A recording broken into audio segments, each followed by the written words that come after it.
شاهین نمه برخه د سرحدي شاهین د خپرونې مینوالو په دې هیله چې جوړ او روغ به یاست الله رب العزت مو خوشحال لره. دا د زه محسن احسان مو یو ځل بیا د سرحدي شاهین د ناول کوربتوب کوم په دې هیله چې خپرونه تر پایه راسره واورئ. قدرمنو اوریدونکو، په تېره برخه کې مې دا وویل ابو داود له کوټې نه ووت. لږ ځنډ وروسته بشیر بن حسن ورسره راوست. بشیر د ربیع په نبض لاس کښېښود، وویل زما په ګمان ته د شپې نه یې ویده شوې. ابو داود میریا انجلا ټکان وخوړ او ټولو ربیع ته کتل. دا چې په راتلونکي کې څه وسول هغه به اوس واورو انشاءالله. هغې ته دوی د اندېښنې دلیل څرګند وویل زما په ګمان زه نن شپه ډېره زیاته ویده شوې یم. سهار مې چې سترګې وغړېدې سر مې راباندې ګرځېده. بشیر وویل امکان لري د ډېر خوب په وجه دې وضعیت خراب شوی وي. په هر حال زه دوا درته استوم، ماښام خامخا بهر ته ووځه، په بستره پرېوتل هم بدن کمزوري کوي. ابو داود ډاډمنه ساه واخیسته، وویل زما مېرمنه هم د سرخوږۍ نه شکایت کوي. بشیر د میریا د نبض له لیدو وروسته وویل ته هم که ډېر لږ نه وې ویده شوې نو د ربیع په څېر به ډېره زیاته ویده شوې. ته که سهار او ماښام بهر قدم ووهې نو هېڅ تکلیف به نه ووینې. میریا وویل ما ته رښتیا هم خوب نه راتله. بشیر وویل زه دوا را استوم، کله چې مو د بېخوبۍ نه شکایت کوه یوه ګولۍ وخورئ. تر ماښامه د ربیع طبیعت ښه شوی و. د ابو داود په اصرار له میریا او انجلا سره بهر ته ووته. هغې تر اوسه په ګرځېدو کې په یوه پښه زیات زور کاوه. لکه لا بشیر بن حسن د کوم ناروغ له لیدو وروسته بیرته راستون شو چې ربیعه یې ولیده. آس یې ودراوه او ویې ویل که ته په دواړو پښو یو ډول زور راوړې نو ښایي در بل سبا پورې دې پښه روغه شي او د ګرځېدو را ګرځېدو به شي. نن ډېره لرې مه ځه. انجلا وویل لاندې په دره کې خو به موږ ته څه خطر نشته. بشیر وویل مېلمنو ته دلته هېڅ خطر نشته. سرحدي شاهین د خپرونې مینوالو، 2 ورځې نورې هم ربیعه سخته ناکراره وه. هغې بدر بن مغیره له خطر نه خبرول غوښتل، خو دا په دې هم پوهېده چې که دا کار کوي پلار به یې له خطر سره مخ کوي. له ډېرو سوچونو وروسته یو تدبیر په ذهن کې ورغی او دې له بدر بن مغیره سره د لیدو اراده وکړه. له بشیر بن حسن یې چې پوښتنه وکړه ورته څرګنده شوه چې هغه ځنګل ته خپل مرکز ته ستون شوی او ښایي تر 2 ورځو پورې بیرته راونه ګرځي. جمعې ته 4 ورځې پاتې وې. ربیع به له هر لمانځه وروسته دا دعا کوله چې هغه څو شپې نور هم خپل مرکز نه راستون نه شي. 2 ورځې هغه له انجلا سره سهار او ماښام د سیل لپاره وته. لومړی سهار چې دوی وتل بشیر بن حسن چې ډېر وختي بهر ته وتلی و او بیرته راستنېده دوی ولیدل. انجلا هغه ته وکتل، وویل وګورئ اوس خو د ربیع په تګ کې څه کمی نه احساسیږي. بشیر ځواب ورکړ بس اوس به د ګرځېدو را ګرځېدو سره بالکل روغه شي. انجلا وویل پلارجان ویل چې د هفتې په ورځ موږ له دې ځایه ځو. بشیر هو موږ له غرناطې نه تاسو ته نوې ګاډۍ راغوښتې ده. انجلا له لږ جرأت نه کار واخیست، وویل تاسو په ویرانه کې خفه کېږئ نه. بشیر زه په ښارونو کې د خلکو بېربار نه خوښوم. انجلا ته ډېر وختي د چکر لپاره وځې. بشیر هو زه ډېر وختي له خوبه په پاسېدو عادت یم. بشیر دا وویل او لاړ. انجلا تر څو شیبو مخ وراړولی او ورپسې کتل یې. ربیع وویل انجلا راځه. انجلا را بیداره شوه او لږ پښیمانه غوندې شوه. وویل ربیع ستا په ګمان دغه طبیب یو په زړه پورې سړی نه دی. ربیع وویل که هغه هم ستا په باب همدغه ګمان کوي نو زه ډېر افسوس کوم. انجلا په ژوند کې ستا او د هغه لارې ډېرې سره بیلې دي. دا 2 متوازي لیکو ته ورته دي چې هیڅ کله هم نه سره یو ځای کېږي. انجلا خپله اندېښنه په خندا کې پټول غوښتل. ویل ربیع تا ګمان کړی چې زما ستا له هم مذهبي سره مینه پیدا شوې ده؟ ربیع نه انجلا، مینه ستا له توانه وتلې خبره ده. زه په دې ډاډه یم چې ته دې سپېڅلې جذبې نه محرومه یې، خو په اغزیو کې پرېوتل هېڅ ګټه نه لري. ځینې اغزي ډېر عجب وي، د سړی لمن یې تار تار کړي وي خو هغه لا په ځان نه وي خبر. انجلا ربیع ستا اټکل غلط دی. زه د مینې له جذبې نه محرومه نه یم. زه چې څوک د خپل زړه خاوند وبولم خپل هر څه به ترې زار کړم، خو هغه به داسې څوک نه وي چې زما هم مذهبه نه وي، له ښارونو نه یې کرکه نه وي. زه دومره ساده نه یم چې د واورې په ډېرۍ کې د اور سپرغې ولټوم. که زما له بشیر سره لږ او ډېر دلچسپي ده یوازې په دې دلیل ده چې هغه ستا علاج کوي. که ته بده منې نو زه به بیا هغه ته نیغ نه ګورم. زه به له دې وروسته له تا سره قدم وهلو ته هم نه راځم. ربیع وویل نه انجلا ما ټوکې کولې. قدرمنو اوریدونکو، د ربیعې ناکراري ورځ په ورځ زیاتېده. جمعې ته 2 ورځې پاتې وې. ربیعه جګه شوه، د سهار لمونځ یې ادا کړ. انجلا هم لاسونه او مخ پرېمینځل او بهر ته د چکر لپاره تیاره شوه. میریا به هره شپه له ویده کېدو وړاندې ویل چې سهار زه هم در سره ځم. خو چې سهار به یې پاسوله دې به سر خوږاوه او یا کوم بله پلمه کوه او پاتې به شوه. بیا هم انجلا دې ته دا نصیحت تکرار کړ چې لورې ډېره وړاندې مزه، دغه خلک ډېر خطرناک دي. نن هم ربیعې او انجلا هغه وخوځوله، خو هغه د پاسېدو پر ځای په بل اړخ واوښته. نو انجلا د خوښۍ له احساس سره وویل راځه ربیعې، نن به له درې نه پورې غونډۍ ته ځو. دا هغه غونډۍ وه چې بشیر به معمولا هلته د چکر لپاره تلو. د درې د ګڼو ونو نه چې تېر شول او له ویالې پورې وتل، د غونډۍ په پیچومې ربیعې له انجلا ملګرتیا ونه کړی شوه. هغه په 4مه برخه فاصله وهلې وه. انجلا ته یې وویل انجلا زه ستړی شوم، که ستا هیله وي سر ته وخیږې بیرته راشه، زه دلته ناسته یم ستا انتظار به کوم. انجلا وویل ډېره ښه ده، زه به اوس بیرته راستنه شم. او بیا یې په منډه په غونډۍ پورته شوه. هغې په لاره کې بشیر ونه لید. په دې امید وه چې د غونډۍ پر سر به وي. له هر ګام سره یې د زړه درزا زیاتېدله. ربیعه په یوه کمره ناسته وه او تر ډېره یې انجلا څارله، او چې هغه یې له سترګو پناه شوه. لاندې په ښکلې او زړه راښکونکې درې کې یې سترګې شخې کړې. ناڅاپه یې خپل ښي لاسه په یوه سپاره نظر ونښت. آس په خپله خوښه ورو ورو روان و او سپاره په عربي ژبه په لوړ اواز یې سندره ویله. د سپاره سپینه چپنه یې چې ولیده د ربیعې د زړه درزا زیاته شوه او له یوې شېبې سوچ وروسته د درې لاره ونیوه.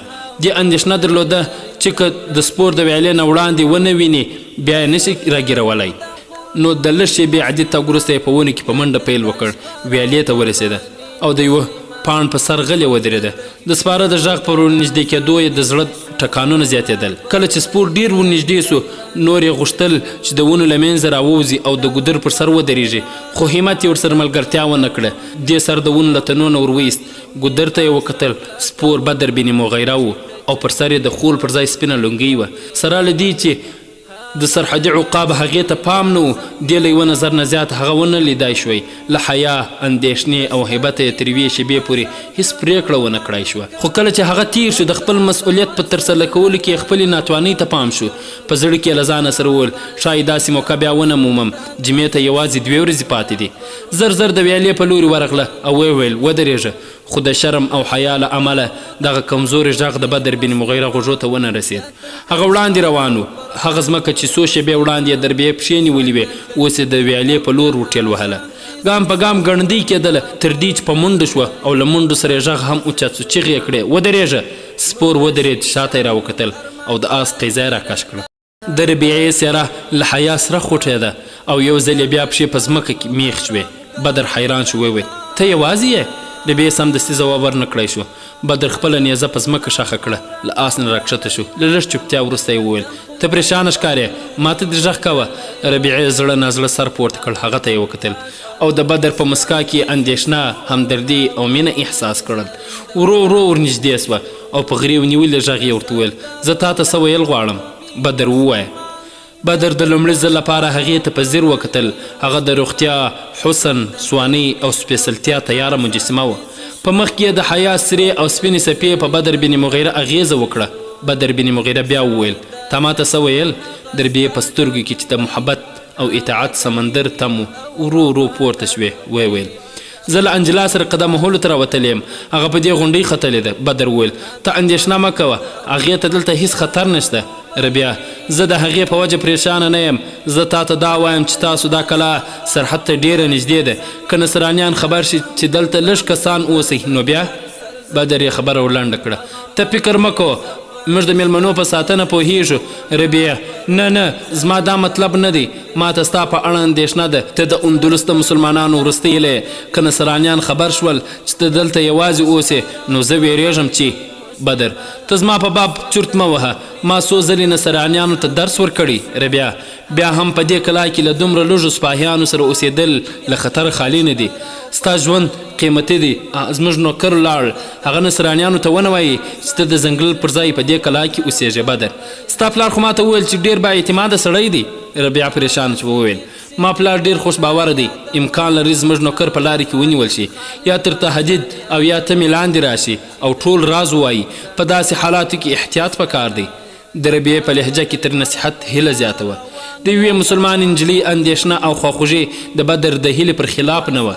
هغه ربیعې ته تسلي ورکړه، وویل دا کلا د غرناطې په حدودو کې ده او تر څو چې نصرانیان له غرناطې سره د جګړې اعلان نه وي کړی دلته حمله نه کوي. که دوی په دې هم خبر شي چې زه کله کله دلته اوسېږم نو دوی به سمدستي یرغل اشتباه نه کوي. که ستا د ځان په باب اندېښنه وي زه په یقین درته وایم چې د هسپانیې د مسلمانانو وینې لا دومره نه دي سړې شوي چې د خپلو میلمنو ساتنه ونه کړي. تر څو ستاسو غرناطې ته نه وي تللي زما پوځیان به مو ساتنه کوي. ربیعه خفه شوه، وویل تا پر ما غلط ګمان وکړ، زه د ځان په باب هیڅ اندېښنه نه لرم. زما سره یوازې ستا اندېښنه ده، یوازې زه نه بلکې د قسطلې او ټول اندلس هره پیغله د سرحدي شاهین د سلامتۍ دعا کوي. ته د دې بدبخته ولس وروستۍ تکیه یې. د هغې غږ په ستوني کې بند شو او په لیمو کې اوښکې وځلېدې. بدر بن مغیره تر تاثیر لاندې راغی، وویل د قوم لوڼې باید داسې اندېښنې ونه کړي چې میړونه یې ټمبل او په آرامۍ راضي اموخته شي. بیا هم زه ستا د خواخوږۍ مننه کوم، دا یې وویل او د آس په رکاب یې پښه کښېښوده. خو ربیعه په بیړه وویل ودرېږه. بدر له رکابه پښه راویستله، وویل ښایي ما تا ته ډاډ در نه کړی شو. ګوره د نصرانیانو هیڅ حمله ماته د اټکل پر خلاف نه ده. دوی به په هیڅ لحاظ هم ما ویده ونه ګوري. دا کلا دومره په خطر کې نه ده لکه ته چې یې خیال کوې. ربیعه له لږ ځنډ وروسته وویل ته په خوبونو باور لرې؟ بدر هو، زه د ځینو خوبونو پر حقیقت باور لرم. ما په وړکتوب کې د خپل پلار په باب خوب لیدلی و چې رښتیا سو، خو له هغه وروسته ما د خپل خوب تعبیر په توره لیکلی دی. که تا زما په باب هم څه خوب لیدلی وي نو زه به یې د تعبیر لپاره په خپله توره بروسه کوم. ربیعه هیلهمنه شوه، وویل ما ستا په توره باور دی، د اندلس هر مسلمان ستا په توره باوري دی او ما چې کوم خوب لیدلی دی د هغې تعبیر یوازې ستا توره ورکولی شي. ما په خوب کې لیدلی چې دښمنانو ستا په کلا یرغل راوړي، ستا د سپاهیانو په پرتله د هغوی شمیر ډیر زیات وي. ما د شپې په تیارې کې د کلا دننه او بهر ویرونکي کریږي اورېدلی دي. داسې مې محسوسوله چې هغوی د کلا دیوال سره کړي او دننه راغلی دي. له ویرې مې سترګې وغړېدې. کیدای شي دا خو زما د پریشانه خیالونو نتیجه وي، خو تا ته مې له ویلو پرته زړه نشو په قرارېدی. بدر بن مغیره وویل زه ستا شکریه ادا کوم. که ستا خوب رښتیا سو انشاءالله ته به بیا په کلا کې دننه د چغو پر ځای له کلا نه بهر فریادونه واورې. ربیعه ورو امین وویل او غمجنه څېره یې په خوښۍ وځلېده. بدر بن مغیره وویل د دې خوب د تعبیر لپاره ښایي څو ورځې دلته پاتې شي. زه به ستا پلار ته ووایم چې څو ورځې په خپل سفر ځنډولو راضي شي. ربیعه په زړه کې د خوښۍ د رضا احساس کړه او له ځانه سره وویل ستا دا مهرباني ښایي زما د یوه بل خوب تعبیر وي. بدر بن مغیره په رکاب کې پښه کښېښود، وویل ته به د خپلې خور انتظار کوې. زه ځم. په آس سپور شو او نیزه یې واخیسته.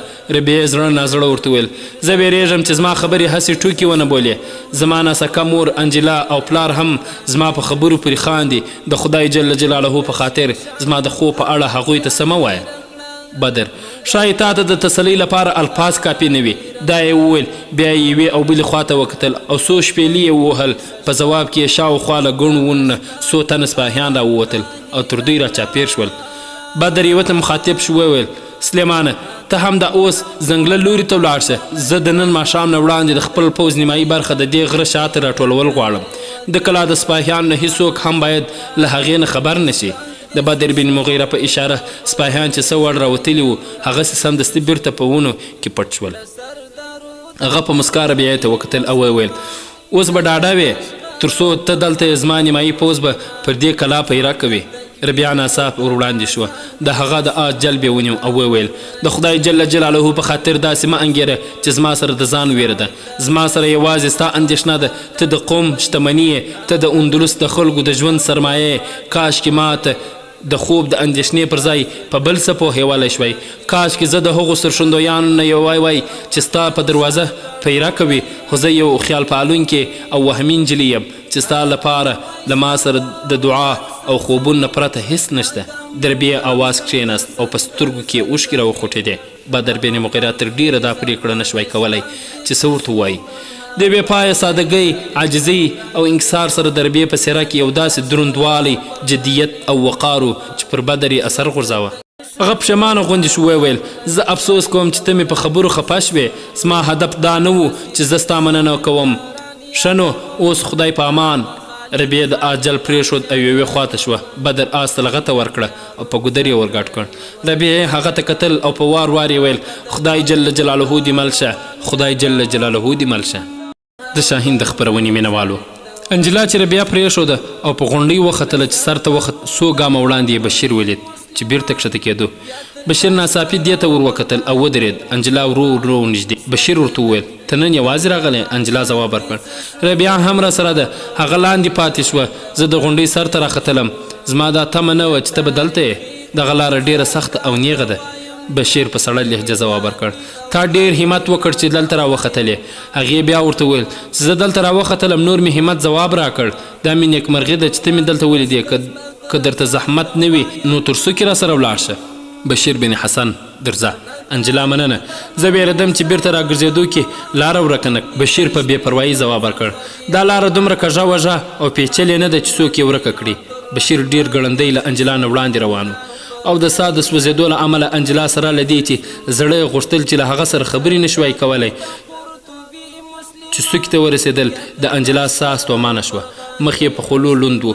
بشیر بن حسن د یوه باکردار او نیکخویه طبیب په څېر د ځواني او حسن مجسمې ته یو ځل تر شا ور وکتل او بیا یې مخ وګرځاوه. لاندې یې په شنه او سمسوره دره کې سترګې شخې کړې.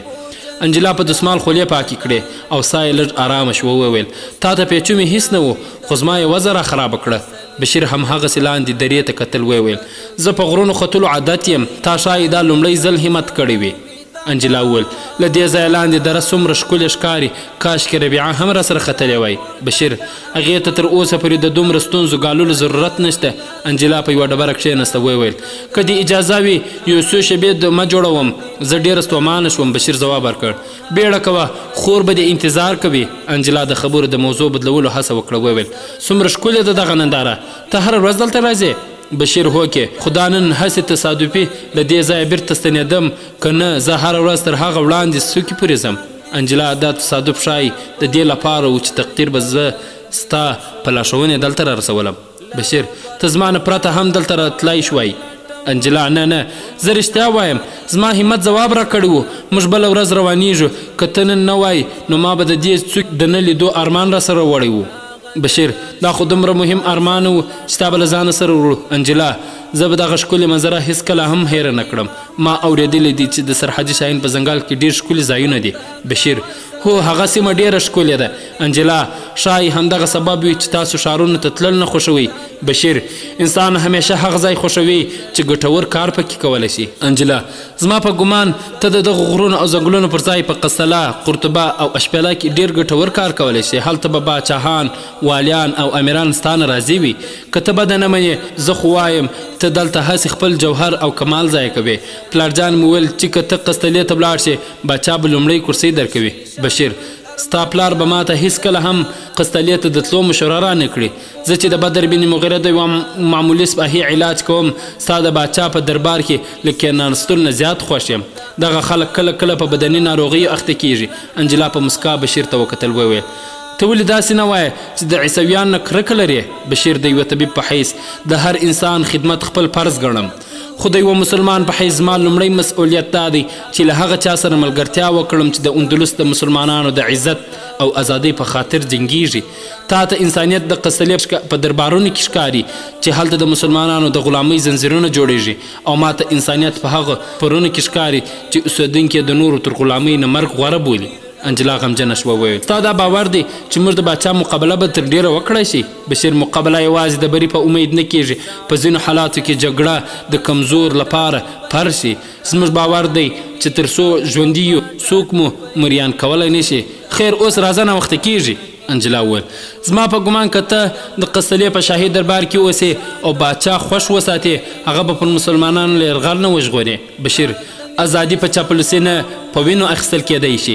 انجلا وویل د یوه طبیب په حیث به تا ته پاچا د چاپلوس نه د یو محسن په حیث معرفي شي. بشیر لږ په تروشه لهجه ځواب ورکړ موږ ته ستاسو له باچا سره د احسان همدا یوه لاره پاتې ده، او هغه دا چې له لاسه د ظلم توره واخلو، او کله چې هغه زموږ رحم او کرم ته محتاج شي موږ به د خپلو پلرونو په څیر هغه معاف کړو.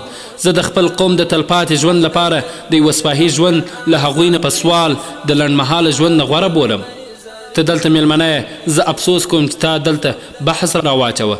د قصلې او هسپانیې مقابله اوس په خبرو نه په تورو کېږي. بشیر ورو ورو له غونډۍ نه راکوزېدو. انجلا هم جګه شوه، له شانه ورپسې راکوزه شوه او په زړه کې ویل کاشکې ما دا بحث نه وی پیل کړی. دواړه تر ډېر ځنډ چوپ وو، خو کله چې له غونډۍ نه راکوز شول او په ګڼو ونو کې تېرېدل، انجلا ورګړندۍ شوه، ورنږدې سوه، وویل زه نه پوهېدم چې ته به دومره خفه کېږې. خدای شاهد دی چې زه ستا دښمنه نه یم. ته چې هر څه کوې زما دعا ستا سره ملګرې ده، ما وبخښه. بشیر بن حسن مخ ور وګرځاوه. انجلا ته یې وکتل، د هغې له سترګو اوښکې بهېدې. ده ورته وویل نادانې ته ژاړې؟ هغې بیا وویل ما وبخښه بشیر، زه خو ستا د اوښکو په وجه نه پوهېږم.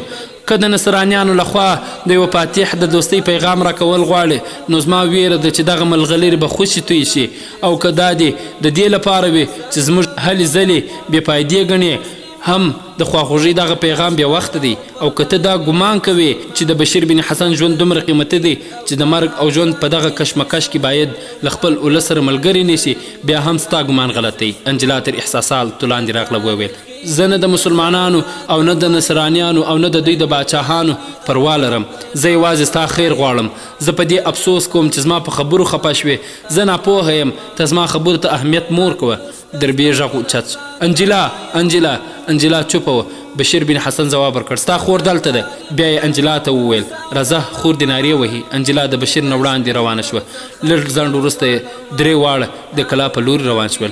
له ویالې نه چې پورې وتل، ابو داود یې مخې ته راغی. هغې انجلا او ربیې ته وویل تاسو نن ډېر وځنډېدئ. ربیې وویل پلارجانه موږ نن په غونډۍ د ختلو اراده کړې وه. زه ډېر وړاندې ولاړ نه شوم، خو انجلا یوازې د غونډۍ سر ته ختلې وه او بیرته راغله. د سرحدي شاهین د خپرونې مینوالو، دا چې په راتلونکي کې څه وسول انشاء الله په بله برخه کې به یې واورو. دا خپرونه ما محسن احسان چمتو او تاسو ته وړاندې کړه. در بیا چې تاسو په درانه چوپړ کې حاضرېږو، تاسو ټول په لوی الله جل جلاله سپارو. السلام علیکم ورحمة الله وبرکاته.